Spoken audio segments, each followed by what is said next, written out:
Өрөм зоригоор дүрэн нэг гүгөлөг жолоод хот бэлэн байна. Тэдэртний хот кядор руу аялсан. Ариун сүмүүд цэцэрлэг төрөлнгүүдэд үл таамсарлах түүхүүд байдаг. Гинкагүд чигдээ салтан павильон хүртэл мамба нику нарнарын тэдэг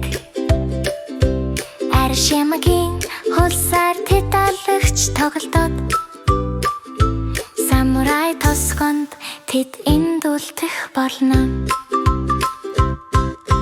Мамба нику хоёр замдаа эндэж Киотогийн сүмд хийдүүдээр дамжуулан тэд өдөр бүр дэдэг.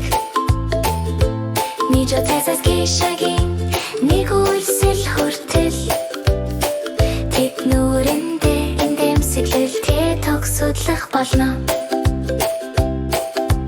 Зэн цэцэрлэгт тармуур чулуунууд маш цэвэрхэн. Мамба нику хоёр сүдэл бүр тамар амгардан голдог. Тэд улаан хаалгатай фушимын энергийн хажуугаар алхаж тэнгэрт хүрэхэд тэдний зүрх сэтгэл дүүрэн байдаг. Самурай тосгон тэд хөгжилтэй хувцасладаг. Мамба хуягтай харин нику зүхтэж байна.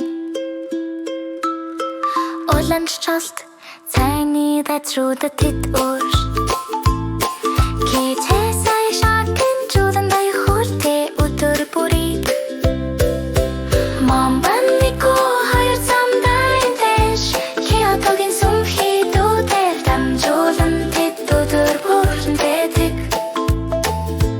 Нижо цэсэс гишагийн нэг үйлсэл хүртэл тэд нүрэндээ эндэмсэглэлгээ тогсодлох болон Кёмису тэр хүртэл тэд бардам авирдэд дор хоттэй дотор нь сүмтэй Мамба нику хоёр баяр хөрөөр дүүрэн Киотгийн сэтгэл татамын цэвэр гэрэлтэд Мамба нику нар тэдний аялал дуслаа. Киотгийн гауцэскин ялахэр аргагүй. Самурайн хуяг дуулгасан цэцэргийн амар амгаглан хүртэл Мамба нику хоёр хизээж тасрахгүй баяр баясгалан голдоо.